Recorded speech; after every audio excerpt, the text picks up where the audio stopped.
क्या करना है? बता। ये बच्चे को मदरसे में छोड़ने आए हैं। मदरसे में यहाँ बिहार से यहाँ मदरसे में छोड़ने आए तुम? देहरादून के मदरसों में है क्या? तो यार ऐसा क्या हो रहा जो तुमने 40 बच्चे तुम पहले ले गए, 100-150 बच्चे तुम अब ले गए हैं? मैं लेके नहीं आया हूँ, हाँ, वो दूसरा आदमी लेके आया। मैंने इनसे पूछा आप कहाँ से आ रखे हो? कह रहे बिहार से आ रखे। मैंने कहा आप बिहार से आए हो? मैंने कहा ये बच्चे हैं ये आपके अपने हैं? कह रहे ये मेरा एक बेटा है और बाकी मैं वैसे ले जा रखा हूँ, और 100 बच्चे पहले आ चुके हैं राजपुर में। बिहार में मदरसा नहीं है? दूर में है। दूर। अबे यार बिहार में दूर में है या देहरादून? 1200 किलोमीटर है देहरादून। हेलो, कहाँ से बात कर रहे हो आप? कौन बात कर रहे हैं भैया? अरे आप कहाँ से बात कर रहे हो? मैं तो समाज का एक आम नागरिक की बात कर रहा हूँ। 4-5 बच्चे बाहर से लेके आ रखा है। अभी इससे बात करी थी तो ये बता रहा है कि मैंने 100 बच्चे पहले छोड़ दिए। तो यार ये तुम्हारे ये जो बिहार के बच्चे तुम यहाँ एडमिशन ले रहे हो, इनमें अनुमति रहती है क्या? अरे भाई आप कौन हो? 1 मिनट लाइन पर मैं बात करा रहा। अरे आप हो कौन भाई? जो बात कर रहे हो। लेकिन मदरसा बोर्ड तो उत्तराखंड में खत्म हो चुका है, तो तुम बिहार के बच्चों को यहाँ पे एडमिशन क्या करने के लिए देकर आ रहे हो? तुम कह रहे मैं 100 बच्चे पहले भी ले चुका। चलो ठीक है, आप काम भी यहाँ करते हो? हाँ, मिस्त्री का। कहाँ रहते हो आप? यही बंजारा वाला। नेहरू वाला में 45 बच्चे मदरसे में इन्होंने और भी छोड़े। किसने बताया?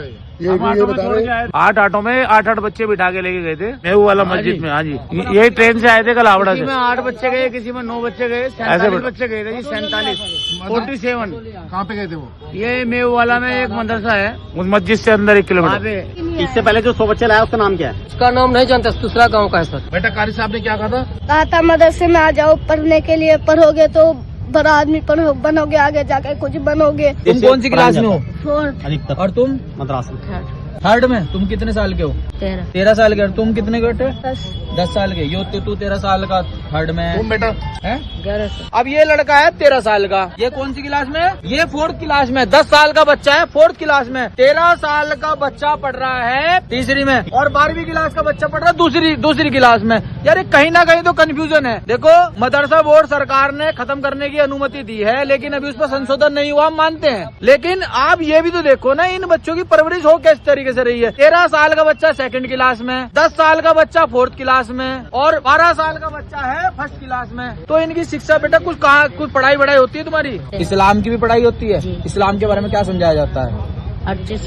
क्या उसमें क्या होता है इस्लाम के बारे में? पढ़ना, पढ़ लिख के हाफिज कुरान बनना, जन्नत के हकदार बनना, जहन्नम के आग से बचना, ये सब। जन्नत में जाते हैं, हाफिज कुरान बनते हैं, माँ बाप का नाम रोशन होता है। ये बच्चे हैं जो मदरसा बोर्ड में पढ़ते हैं। सरकार ने इनके बारे में क्या संशोधन किया है अभी तक क्लियर नहीं हो पाया है, लेकिन इन बच्चों की मैं बता रहा हूँ। देखो बच्चे किसी के भी हों, हमारे हों या तुम्हारे हों, बच्चे बच्चे हैं, लेकिन इनको पढ़ाया क्या जा रहा है? इनको कुरान की पढ़ाई जा रही है, सिर्फ और सिर्फ कुरान की। आप जन्नत में कैसे जाएंगे? जन्नत में आपको परियां कैसे मिलेंगी? ये बच्चे अभी बता रहे हैं आपके सामने, हमने इनको कोई सिखाया नहीं है। इसी तरीके की बातें बता रहे हैं। 10 साल का बच्चा 4थी क्लास में, 14 साल का बच्चा 2री क्लास में, 12वीं क्लास का बच्चा 1ली क्लास में। इन्हें पढ़ाई से कोई मतलब नहीं है। मदरसा बोर्ड में पढ़ रहे हैं, ये क्या इनके मौलवी इन्हें पढ़ाना चाह रहे हैं, क्या इन्हें बनाना चाह रहे हैं, ये अभी तक कुछ इनके बारे में पता नहीं लग पा रहा है। 47 बच्चे इन्होंने छोड़े हैं मेहू वाला मदरसे पर। अब ये यूपी, बिहार, पता नहीं अदर कितनी स्टेटों से हमारी देवभूमि में जहाँ मदरसे चल रहे हैं, और मदरसों में क्या पढ़ाई जा रही है, ये आपको सबको आपको पता ही है। इनकी बात समझ में नहीं है। बच्चे हैं छोटे। इनके हाफिज से हमने बात की थी तो उन्हें भी किस बारे में कुछ नहीं पता। एक काम करो, इन्हें पुलिस को फोन करो। वैसे मदरसा बोर्ड तो खत्म हो चुका है हमारे उत्तराखंड में, लेकिन कुछ संशोधन अभी बाकी है भाई, हम उस पर विषय नहीं कर रहे। 10 साल का बच्चा है, ये पढ़ता है 4ठी क्लास में। ये 13 साल का बच्चा है, पढ़ता है 2री क्लास में। ये 12 साल का बच्चा है, पढ़ता है 2री क्लास में। इनकी कोई मिस्ट्री नहीं। अभी पूछा गया कि भाई तुम्हें पढ़ाई किसी, कह रहे कुरान की पढ़ाई, हमें जन्नत वहाँ मिलेगी। कौन आएगा? हमारे ये क्या करने ला रहे? क्या मामला है? मैं काम करता हूँ मिस्त्री का। कहाँ पे?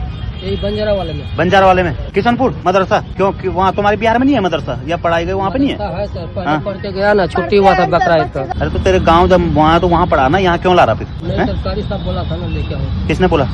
जो इसके हेड है। कहाँ पे? वही मदरसे में। कारी साहब ने बात करी, कारी साहब ने फोन काट दिया, कह रहा मुझे पता नहीं, मेरे हेड से बात कर लो। तो बेटा एक बार चौकी चले जाओ, वेरिफिकेशन करा जाओ बेटा जाओ, खाना है सर। कोई बात नहीं, खाना खिला देंगे, सब खिलाएंगे, चाय पानी सब खिलाएंगे अगर कोई। देखिए बोर्ड 3 तरीके के बोर्ड होते हैं। उत्तराखंड बोर्ड है, CBSE बोर्ड है, और ICSE बोर्ड है। ICSE बोर्ड में, CBSE बोर्ड में, उत्तराखंड बोर्ड में सभी प्रकार के बच्चे पढ़ते हैं। मदरसा बोर्ड में ही सिर्फ मुसलमानों के बच्चे। तो देखो पढ़ कहीं भी सकते हैं बच्चे, मैं मानता हूँ कि आप कहीं से भी आ सकते हैं, लेकिन बिहार से यहाँ उत्तराखंड के बच्चे इन्हें नहीं मिल रहे, बिहार बिहारों के, यूपी के, कहाँ के बच्चे यहाँ पे मदरसा बोर्ड में एडमिशन कराने के लिए लेके आते हैं। और इनकी बातें सुनो आप, इनकी ना तो एक फैक्टर मैच कर रहा है, ना इनकी क्लास मैच कर रही है, और इनकी बातों में सिर्फ इस्लाम। आप ये पढ़ा क्या रहे हैं जन्नत में?